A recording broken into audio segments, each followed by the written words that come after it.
এই ৫ই আগস্টের গণ-অভ্যুত্থানের পর যেটি মনে করেছিলাম প্রশাসনের ভিতরে বা সবার ভিতরে একটি বড় পরিবর্তন আসবে, আমরা সেটা কিন্তু উল্টো চিত্র লক্ষ্য করছি। ভবিষ্যতে কি করবে যে একটা পর্যটক এলাকা যেখানে মানুষ ঘুরতে যায়, এটি সরকারি সম্পদ তারা লুটপাট করে এভাবে বিক্রি করে দিয়েছেন।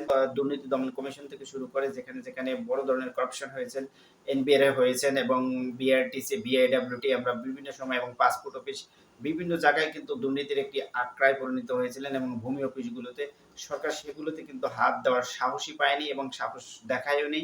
এবং সিলেটের ভোলাগঞ্জের সাদা পাথর লুটের ঘটনায় আমরা ফেসবুকের মাধ্যমে যখনই দেখেছি তখনই সরকার এটির বিরুদ্ধে কঠোর হয়েছেন এবং এরপরই একটি তদন্ত কমিটি গঠন করা হয়। সেখানে দুদক যে তদন্ত কমিটি তদন্ত প্রতিবেদন দিয়েছেন সেখানে দেখা গিয়েছেন যে ওখানকার লোকাল এবং স্থানীয় যে প্রশাসন যারা রয়েছেন সবাই এর সাথে জড়িত এবং সবাই মিলেমিশে এই লুটপাটের ঘটনাটি ঘটিয়েছেন। আমরা জানি যে একটি অঞ্চল বা একটি এলাকায় যদি কোনো একটি ঘটনা ঘটে সেখানকার স্থানীয় প্রশাসন যারা রয়েছেন তারা কিন্তু ঘটনাটি তাদের দৃষ্টিগোচর হয়। তবে এত বড় একটি ঘটনা ঘটে গেছে সেখানকার প্রশাসন সবাই নীরব রয়েছেন এবং কেউই কিছু জানতে পারেনি। যখন পর্যটকরা সেখানে গিয়েছেন এবং তারা প্রোটেস্ট করেছেন এবং ফেসবুকের মাধ্যমে যখন এটি ভাইরাল হয় তারপরে কিন্তু প্রশাসন নড়েচড়ে বসে। কিন্তু সেখানকার প্রশাসন তারপরেও কিন্তু নীরব দর্শকের ভূমিকা পালন করেন। কারণ এখানে ডিবি পুলিশ এবং পুলিশের এসপি, ডিএসপি থেকে শুরু করে এবং সবাই মিলেমিশে এখান থেকে 10% কমিশন নিয়েছেন এবং ইতিমধ্যে আমরা দেখেছি যে আসিফ মাহমুদ সজীব ভুঁইয়া পিএস এর আগেও একটি দুর্নীতি করেছেন এবং এরপর আরেকটি কল রেকর্ড ফাঁস হয়েছে সেখানে তিনি একটি কমিশনের কথা বলছেন এবং এখানেও একটি কমিশনের মাধ্যমে কিন্তু এই পাথরগুলো গিয়েছে। তো যারা এই কাজগুলো করেছেন যারা নৌকা ফুর্তি পেয়েছেন তারা মাত্র ৫০০-১০০০ টাকা দৈনিক হাজিরা হিসেবে পেয়েছেন। কিন্তু এই টাকাগুলো সব চলে গিয়েছেন স্থানীয় প্রশাসন এবং স্থানীয় লোকাল যারা রাজনীতিবিদ রয়েছেন তাদের পকেটে। তো এরা এবং সবাই মিলেমিশে করেছেন, বাগবাটোয়ারাও করেছেন। তো প্রশাসনের এখন সরকারের কি করা উচিত? এখানে যারা জড়িত ছিলেন তাদের বিরুদ্ধে কি ব্যবস্থা নেবে? তাদেরকে বদলি করা হচ্ছে, ওএসডি করা হচ্ছে। এতে কি তাদের পানিশমেন্ট হচ্ছে? তারা যে ধরনের একটি দুঃসাহস দেখিয়েছেন এই ৫ই আগস্টের পরে, এই অভ্যুত্থানের পরে বাংলাদেশে একটি পরিবর্তনের আশা করা হয়েছিল। সেখানেও তারা এই ধরনের বড় একটি কর্মকাণ্ড করেছেন।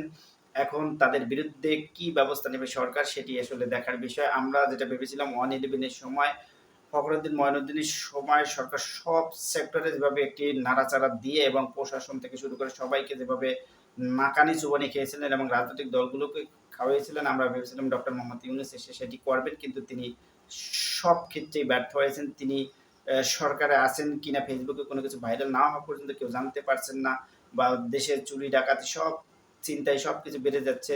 কোনো কিছুই যেন তাদের ফেসবুকে না আসা পর্যন্ত কোনো কার্যকর ভূমিকা নিচ্ছেন না এবং প্রশাসনের ভেতরে পরিবর্তন তো আমরা লক্ষ্যই করিনি এবং তারা চাকরি হারানোর ভয়ও নেই। সরকারের যেটা করা উচিত ছিল এই সবকিছু তো আমরা মন্ত্রণালয়গুলো দেখেছি আগের যারা সচিব ছিলেন তাদেরকে ওই আন্দোলন চলাকালীন সময় বা আন্দোলনের আগ মুহূর্তে কিছু সচিবকে পদায়ন করা হয়েছিলেন। তাদেরকে আরো পদ দিয়ে তাদেরকে বড় পদে বসিয়ে রেখেছেন এই সরকার। তো অন্তর্বর্তীকালীন সরকারের যে ধরনের সাহসিকতার সহিত কাজ করা উচিত ছিল তারা একটি আ জন গণ অভ্যুত্থানের মাধ্যমে মানে তারা জনসমর্থন পেয়েছেন সব রাজনৈতিক দল এবং সকল স্টেক হোল্ডারদের থেকে তারা জনসমর্থন পেয়ে একটি সরকার গঠন করেছিলেন। কিন্তু তাদের ভিতরে সেই ধরনের কোনো কিছু আমরা লক্ষ্য করতে পারলাম না এবং দেশের মধ্যে যে একটি পরিবর্তন করা প্রয়োজন ছিল বা সব সেক্টরে একটি নাড়াচাড়া দিলে অথবা দুর্নীতি অন্তত কমানো বা রোধ করা সেটি আমরা কোনো ক্ষেত্রে লক্ষ্য করলাম না এবং এখন যেটি দেখা যাচ্ছে যে বাংলাদেশে আগের তুলনায় হয়তোবা আমরা যেটি জানতে পারতাম না এই ঘুষ, কমিশনের বিষয়গুলো হয়তো মিডিয়ায় আসতো না। কিন্তু এখন মিডিয়ায় আসলেও সেটি পর্যাপ্ত না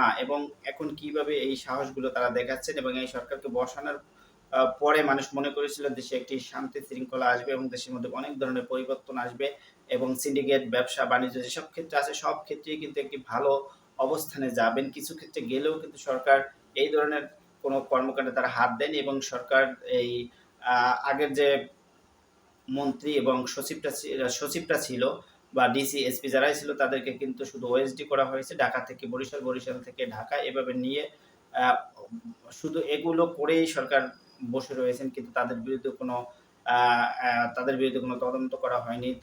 তারা কি করেছেন, তাদের অতীত কর্মকাণ্ড এবং তারা কিভাবে এসেছেন কোনো কিছুই কিন্তু করা হয়নি। কি কারণে করা হয়নি? হয়তোবা এখানে কোনো বড় ধরনের কোনো সুবিধা ছিল অথবা বড় ধরনের কোনো লেনদেনের বিষয় ছিল, সে কারণে সরকার সবকিছু চুপচাপ আমরা আ লক্ষ্য করলাম এবং আইন বিভাগটি নিয়ে কিন্তু মানুষের বিভিন্ন ধরনের সংশয় রয়েছিল। আমরা দেখেছি যে আবরার ফাহাদকে যেভাবে হত্যা করা হইলো, সেই বিচার কিন্তু এখনো চলমান রয়েছে। এখনো কিন্তু সেটি কার্যকর করা হয়নি এবং আমরা বরগুনা দেখেছি রিভার শরীফ হত্যা মামলার সেটি প্রকাশ্যে দিবালোকে একটি মানুষকে কুপিয়ে হত্যা করা হয়েছিল। কিন্তু সেই রায় এখনো সেই মামলাগুলো চলমান রয়েছে। তো এই ধরনের দৃশ্যমান যে হত্যাকাণ্ড হয়েছে, সেগুলোর রায় কিন্তু এই যে ৭২ এর সংবিধানের মাধ্যমে বিচারের যে ফাঁকফোকর রয়েছে, সেখানে কিন্তু পিছিয়ে যাচ্ছেন এবং সরকার এই ধরনের অপরাধ করেও তারা দীর্ঘদিন জেলে বসে সরকারি খাবার বা অন্ন নষ্ট করছেন। তা মানুষ দেখতে পাচ্ছেন যে এই ধরনের কর্মকাণ্ড প্রকাশ্যে হত্যাকাণ্ডের পরও তাদের যে বিচার ব্যবস্থা সেটি হচ্ছে না বা তারা অনেক ক্ষেত্রে জামিনে বেরিয়ে যাচ্ছেন, তখন কিন্তু আরেকটি অপরাধ করার মানুষ সাহস দেখায়। কারণ তারা দেখতে পাচ্ছে যে এর আগে যারা হত্যাকাণ্ড করেছেন সেখানে কিন্তু কোনো বড় ধরনের কিছু হয়নি এবং তারা এখনো আছেন এবং তাদের রায়ও কার্যকর করা হয়নি। এই অপরাধগুলো বেড়ে গেছেন এবং এখানে একটি সংস্কার করা প্রয়োজন ছিল, মৌলিক সংস্কার করা প্রয়োজন ছিল। আইন বিভাগে একজন আসিফ নজরুল স্যার তাকে বসানো হলো, একজন আইন বিশেষজ্ঞ ছিলেন এবং তিনি এর আগে বড়, বড় কথা বলেছেন কিন্তু কাজের কাজ কোনটাই করতে পারলেন না। তার বিরুদ্ধে যে ধরনের কথা আমরা শুনছি সেটি যদি সত্য হয়ে থাকে, তাকেও কিন্তু মানুষ ছাড়বে না এবং তাকে যে কারণে বসানো হয়েছে সেটি যদি তিনি করতে না পারেন, তারা এখন নির্বাচনের দিকে এগিয়ে যাচ্ছে। নির্বাচনও হওয়া প্রয়োজন এবং নির্বাচনের মাধ্যমে একটি নির্বাচিত সরকার আসলে সবাই মনে করে সবকিছু স্বাভাবিক হবে। আসলে কোনটাই স্বাভাবিক হবে না। এই ধরনের লুটপাট কিন্তু সারা বাংলাদেশেই চলমান রয়েছেন এবং আরো আগের তুলনায় কিন্তু এখন আরো ভয়াবহ অবস্থা দাঁড়িয়েছে। কেউ কারো কথা শুনছে না, প্রশাসন কোনো কাজ করছে না। প্রশাসনের সামনে চুরি ডাকাতি ছিনতাই হচ্ছেন, তারা কোনো ব্যবস্থা নিচ্ছেন না। তো কবে প্রশাসন ঠিক হবেন, একটি বছর চলে গেছেন এবং তাদের বিরুদ্ধে কোনো ব্যবস্থা না নেওয়ার কারণে তারা কিন্তু এই ধরনের দুঃসাহস দেখাচ্ছেন এবং আইন শৃঙ্খলা রক্ষাকারী বাহিনী যারা এসবি বা ডিজিএফ এর দায়িত্বে আছেন তারা দেশ রক্ষার স্বার্থে যে ধরনের গোয়েন্দা তৎপরতা চালান সেটিও কিন্তু দৃশ্যমান নয়। বিভিন্ন সময় কিন্তু হামলার হুমকি থাকে এবং হামলা করার যদিও এখন একটি অভ্যুত্থানের পর সবাই একত্রে বাংলাদেশকে এগিয়ে নেওয়ার চেষ্টা চালাচ্ছেন। সে কারণেই হয়তোবা বড় ধরনের কোনো হামলা বাংলাদেশে হয়নি। কিন্তু ভবিষ্যতে হবে না সেটি কিন্তু বলা দুঃসাধ্য। কারণ প্রশাসন থেকে শুরু করে সবখানেই কিন্তু তারা বসে আছেন একটি সুযোগের অপেক্ষায়। সেই সুযোগটা পেলেই হয়তোবা ডক্টর ইউনূস তখন বুঝবেন যে আমি এই যে মানুষ যে সংস্কার চেয়েছেন বা পরিবর্তন চেয়েছেন সেটি কেন করা হলো না। তো সবকিছু মিলিয়ে এখনো যারা এই ধরনের দুঃসাহস দেখাচ্ছে আসলে এটা বলার কোনো ভাষা নেই। এখন এই ভোলাগঞ্জে, সিলেটের ভোলাগঞ্জে যে সাদা পাথর যে কেলেঙ্কারিটা হলো সেখানে কতজন ব্যক্তি এবারে ৪৩-৪০ জনের নাম এসেছেন এবং তারা সবাই প্রশাসনে এবং সরকারি কর্মকর্তা এবং রাজনীতিবিদ রয়েছেন। এখন সরকারি কর্মকর্তাদের ক্ষেত্রে শুধু ওএসডি বা বরখাস্ত ওএসডি করেই শুধু এখান থেকে ওখানে পাঠানোই কি শাস্তি হয়ে যায় এবং এই শাস্তিটা যখনই পেবেন তারা কিন্তু পরবর্তীতে আরো বড় ধরনের কোনো occurrence করতে কিন্তু তারা সাহস দেখাবেন। তো এখন তাদের বিরুদ্ধে কি ব্যবস্থা নেয় সরকার সেটি কিন্তু বাংলাদেশের মানুষ তাদের সরকারের দিকে তাকিয়ে আছেন এবং বিচার বিভাগের দিকে তাকিয়ে আছেন। বিচার জটিলতা বাংলাদেশের যে একটি দীর্ঘ প্রসেসিং সেটি কিন্তু নিয়ে মানুষের মনে খুবই সংশয় রয়েছেন যে একটি হত্যা মামলার আসামিকে যেভাবে সরকার দিনের পর দিন, বছরের পর বছর, মাসের পর মাস যেভাবে তাদেরকে সেলে রেখে সরকার খাওয়া-দাওয়া এবং সবকিছু সুযোগ সুবিধা দিচ্ছেন। কোনো ক্ষেত্রে পরবর্তীতে যারা বাদীপক্ষ থাকেন তারা যদি মামলাটি চালাতে না পারেন সেক্ষেত্রে কিন্তু তারা জামিনে আবার বেরিয়ে যায়।